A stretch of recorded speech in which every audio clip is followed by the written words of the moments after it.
comme annoncé dans le titre, nous recevons notre deuxième invité dans ce journal. Il s'agit de M. William John Bongo. Il est le président de l'association Synergie et Développement de l'Afrique.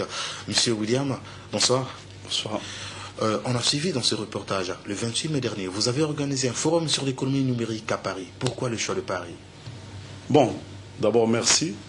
Merci encore une fois. Je pense que c'est pour la troisième fois que je viens sur ce plateau. Oui. Effectivement, tout au départ, beaucoup n'ont pas compris pourquoi nous avions organisé ce forum sur la place de Paris. C'était pour une raison simple. Laquelle? Comme je le dis maintenant souvent, depuis un certain temps, que bientôt le Congo va être arrimé au numérique. Le numérique, c'est toute une culture qui va donc rentrer dans nos habitudes. Et ça implique beaucoup de choses par rapport aux nouvelles technologies. Et on s'est dit, pendant toute cette période de prospection que nous avons menée pour lancer cette dynamique synergie, qu'au niveau local, il y avait un problème. Sur un certain nombre de métiers, nous n'avions pas l'expertise sur place. Ouais. Donc il fallait aller vers nos compatriotes qui sont à l'étranger. Dans un premier temps, on a choisi la diaspora européenne, pour leur parler de ce qui se fait déjà dans ce domaine et de ce qui va se faire d'ici là. C'était normal qu'on prenne ce qui se fait au Congo pour qu'on l'amène sur la place de Paris. Voilà pourquoi nous avions décidé d'aller effectivement organiser ce forum à Paris. Tout à l'heure, vous avez utilisé un mot, la diaspora. Est-ce que dans notre pays, il existe un fonds de la diaspora? Je ne pense pas. Je ne pense pas. D'ailleurs, je venais ce soir, c'était beaucoup plus pour ça. Je ne venais pas refaire le forum. Nous, déjà, on a eu une cérémonie de restitution qui a eu lieu ce vendredi. Sauf que pendant ce forum, il y a eu des recommandations. Parmi ces recommandations, il y avait un point essentiel qui avait été soulevé par nos compatriotes, c'est le soutien dans l'initiative. Et il fallait voir la possibilité de pouvoir créer un fonds d'aide à la diaspora. Et depuis que nous sommes arrivés, on n'a pas baissé les bras. Nous avons commencé à travailler. Tous ceux qui sont à la base de la conception de cette dynamique, de travailler sur le comment créer ce fonds d'investissement privé, un fonds privé, parce qu'il ne faudrait pas qu'on confonde. Moi, j'ai lu sur Internet, on parlait que le Congo devait créer un fonds dédié à la diaspora. Non, c'est une initiative privée. Donc c'est un fonds privé que nous voulons solidaire. Ce fonds, demain, va aider notre diaspora parce que nous avons une diaspora qui entreprend. Depuis que nous avons lancé cette dynamique, je vous dis, c'est vrai qu'on s'y attendait, mais ça va aujourd'hui au-delà de ce que nous attendions. C'est pour ça, parmi ces recommandations, nous avons décidé donc de mettre sur pied ce fonds privé de soutien à la... Dans certains pays africains, comme le Mali, comme la Côte d'Ivoire, comme le Sénégal, la diaspora contribue énormément au développement. Mais malheureusement, le cas du Congo, on a l'impression que la diaspora est totalement absente dans le processus du développement. Est-ce que, au cours de votre forum, vous avez senti que les Congolais qui vivent hors de leur pays s'intéressent au processus de développement en cours, à l'investissement dans notre pays? Naturellement, c'est même ça ce qui a motivé notre démarche pour créer, vous voyez bien, synergie.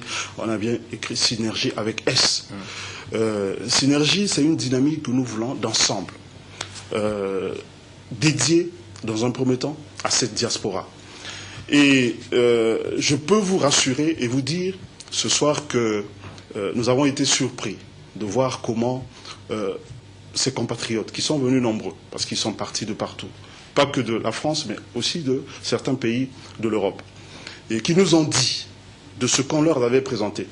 Mais que, dis donc, mais on ne savait pas qu'au pays, il se faisait des choses comme ça. Et il y en a qui ont même pleuré ce jour-là, à voir en face d'eux des Congolais qui leur expliquent la réalité des choses qui se passent sur le terrain. Ce n'est que normal aujourd'hui. C'est un fardeau pour nous. C'est pour ça que nous décidons, par rapport à toutes ces recommandations, de faire de telle sorte qu'on puisse répondre à leurs attentes. Et l'attente est tellement grande que nous voulons réellement rendre cette dynamique permanente. C'est pour ça que je tenais à ce que ce soir, je puisse annoncer officiellement la création de ce fonds privé solidaire qui va aider cette diaspora qui entreprend à créer et à entreprendre dans notre pays. C'est un fonds qui sera basé à Brazza ou hors de notre pays? Naturellement à Brazza, parce que je vous explique tout simplement comment tout cela va se passer. Ce fonds va financer tout projet qui doit créer des emplois. Parce que l'objectif, en réalité, c'est ça. C'est essayer d'aider aussi le gouvernement à régler cette question d'emploi des jeunes. Tout projet qui doit être soumis, il faudrait que nous soyons sûrs que réellement, derrière ce projet, il y a la création d'emplois. Nous savons très bien qu'à chaque fois que nous créons un emploi, derrière cet emploi, il y a une dizaine de personnes qui vivent. Donc, ce soir, je voulais faire passer ce message à nos compatriotes, et j'ai choisi Télé Congo. Ce n'est pas un fait de hasard, parce que Télé Congo aujourd'hui est suivi un peu partout. Nous avons fait de Télé Congo, Synergie a fait de Télé Congo son partenaire, et c'est pour ça j'avais décidé donc de faire passer ce message ce soir, que naturellement, d'ici la fin de l'année, ce fonds va être créé, et nous voulons à partir de janvier 2011, commencer déjà à financer un certain nombre de projets. Une dernière question, M. Bongo. Après Paris, est-ce que vous avez une idée en tête pour organiser un autre forum sur l'économie numérique au Congo dans un autre pays hors de notre continent? Non, pour l'instant, nous restons à Paris, pour une raison simple. Il y a eu un certain nombre de recommandations décidées par le forum. Oui. Nous avons l'obligation, l'année prochaine, d'aller rendre compte à cette diaspora qui nous a fait confiance et qui nous suit. Il y a un engouement aujourd'hui tel que cela nous encourage. Peut-être que la troisième année, puisque nous avons décidé de rendre ce forum permanent, la troisième année, peut-être on trouvera un autre pays, mais l'année prochaine, ce forum aura encore lieu sur la place de Paris. Merci. Je rappelle aux téléspectateurs que nous venons à recevoir M. William John Bongo. Il est le président de l'association Synergie et Développement de l'Afrique.